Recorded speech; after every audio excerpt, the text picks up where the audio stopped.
Business की दुनिया में जो दिखता है वो हमेशा सच नहीं होता। किसी भी कंपनी की असली फाइनेंशियल हेल्थ को समझना होना तो हमें बैलेंस शीट के नंबरों के पीछे की कहानी को जानना पड़ता है।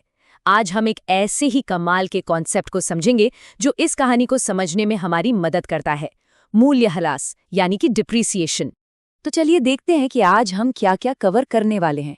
सबसे पहले एक बड़ी लागत के राज से पर्दा उठाएंगे, फिर समझेंगे कि ये डिप्रिसिएशन आखिर है क्या और होता क्यों है। इसके बाद हम देखेंगे कि ये किसी भी बिजनेस के लिए इतना ज़रूरी क्यों है। फिर इसको कैलकुलेट करने के 2 सबसे पॉपुलर तरीकों को जानेंगे और आखिर में सब कुछ जल्दी से समराइज करेंगे। तो चलिए इसे समझने के लिए एक आम सी बिजनेस प्रॉब्लम से शुरू करते हैं। इससे कॉन्सेप्ट एकदम क्लियर हो जाएगा। ओके, तो जरा इमेजिन कीजिए, एक नया स्टार्टअप है और उसने अपना पहला बड़ा इन्वेस्टमेंट किया है। एक 10 लाख रुपए की मशीन खरीदी है। अब ये मशीन अगले 10 साल तक काम आने वाली है। तो सवाल ये है कि क्या ये पूरे 10 लाख का खर्चा सिर्फ पहले साल के खर्चों में दिखा देना चाहिए? नहीं, बिल्कुल नहीं। सोचकर देखिए, अगर ऐसा किया ना तो पहले ही साल में कंपनी को इतना बड़ा लॉस दिखेगा जो उसकी असली परफॉर्मेंस को बिल्कुल भी नहीं बताएगा, क्योंकि उस मशीन का फायदा तो बिजनेस को पूरे 10 साल मिलने वाला है, राइट? इसीलिए अकाउंटिंग का एक सिंपल सा रूल है कि इस लागत को मशीन की पूरे 10 साल की यूजफुल लाइफ में थोड़ा थोड़ा करके बांट दो, और इसी स्मार्ट प्रोसेस को कहते हैं डेप्रिसिएशन या मूल्यह्रास। तो ये मूल्यह्रास आखिर है क्या भला? चलिए इसको थोड़ा और डिटेल में समझते हैं। हमारे institute of chartered accountants of India यानी ICAI के मुताबिक ये बेसिकली किसी एसेट मतलब संपत्ति की वैल्यू में आई कमी है। ये कमी उसे यूज करने से, टाइम बीतने से या टेक्नोलॉजी के पुराने हो जाने से आती है। लेकिन असल में ये सिर्फ वैल्यू में कमी नहीं है। ये उस बड़ी कॉस्ट को उसकी यूजफुल लाइफ में सिस्टमैटिक तरीके से बांटने का एक तरीका है ताकि हर साल का असली प्रॉफिट पता चल सके।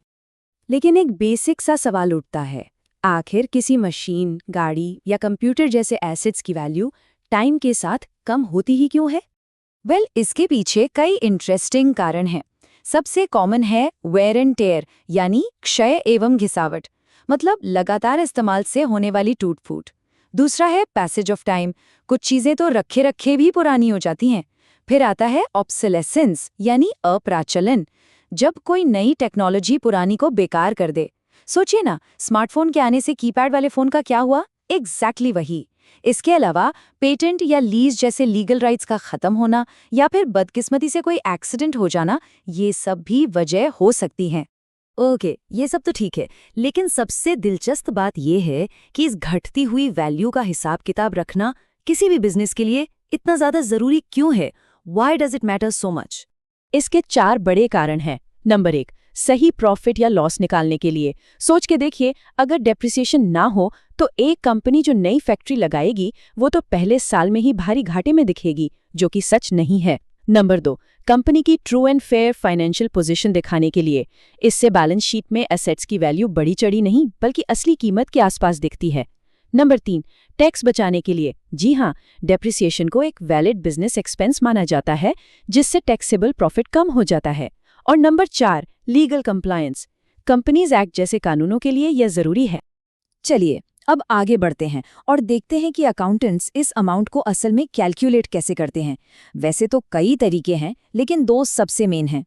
पहली है सीधी रेखा पद्धति यानी स्ट्रेट लाइन मेथड, जिसे हम शॉर्ट में SLM कहेंगे, और दूसरी है क्रमागत ह्रास पद्धति यानी रिटन डाउन वैल्यू मेथड, जिसे WDV कहते हैं। तो इन दोनों में क्या फर्क है? चलिए अपने 10 लाख वाली मशीन के एग्जाम्पल से ही समझते हैं। SLM में हम हर साल ओरिजिनल कॉस्ट पर एक फिक्स्ड अमाउंट कम करते हैं। जैसे 10 लाख की मशीन 10 साल चलेगी तो हर साल 1 लाख का डेप्रिसिएशन। सिंपल, एकदम सीधा हिसाब। वहीं दूसरी तरफ WDV में हम हर साल घटी हुई कीमत यानी बुक वैल्यू पर एक फिक्स्ड परसेंटेज से डेप्रिसिएशन कैलकुलेट करते हैं। मान लीजिए रेट है 20%, तो पहले साल 10 लाख का 20% यानी 2 लाख। अगले साल बची हुई वैल्यू कितनी हुई? 8 लाख, तो 8 लाख का 20% यानी 1,60,000। तो देखा आपने, इसमें डेप्रिसिएशन का अमाउंट हर साल कम होता जाता है। और हाँ, एक बहुत बड़ा फर्क ये है कि इंडिया में इनकम टैक्स लॉ आमतौर पर WDV मेथड को ही मान्यता देता है। तो जैसा अभी हमने देखा, SLM यानी स्ट्रेट लाइन मेथड का फंडा है सिंप्लिसिटी और कंसिस्टेंसी। हर साल एक बराबर खर्चा, इसे समझना और अप्लाई करना काफी आसान है। और ये चार्ट इस कॉन्सेप्ट को बिल्कुल साफ दिखा रहा है। देखिए, हर साल डेप्रिसिएशन का खर्चा बिल्कुल सेम है, एक स्ट्रेट लाइन की तरह। हमारे एग्जाम्पल में ये हमेशा 1 लाख रुपए ही रहेगा। अब आते हैं WDV पर। इसके पीछे का लॉजिक ये है कि कोई भी नया एसेट अपने शुरुआती सालों में ज़्यादा एफिशिएंटली काम करता है और उसकी वैल्यू भी तेज़ी से गिरती है। इसीलिए इस मेथड में डेप्रिसिएशन शुरू में ज़्यादा होता है और बाद में धीरे धीरे कम हो जाता है। याद है ना, हमने पहले साल 2 लाख का डेप्रिसिएशन कैलकुलेट किया था और दूसरे साल 1,60,000।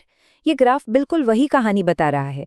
डेप्रिसिएशन का अमाउंट हर साल नीचे जा रहा है।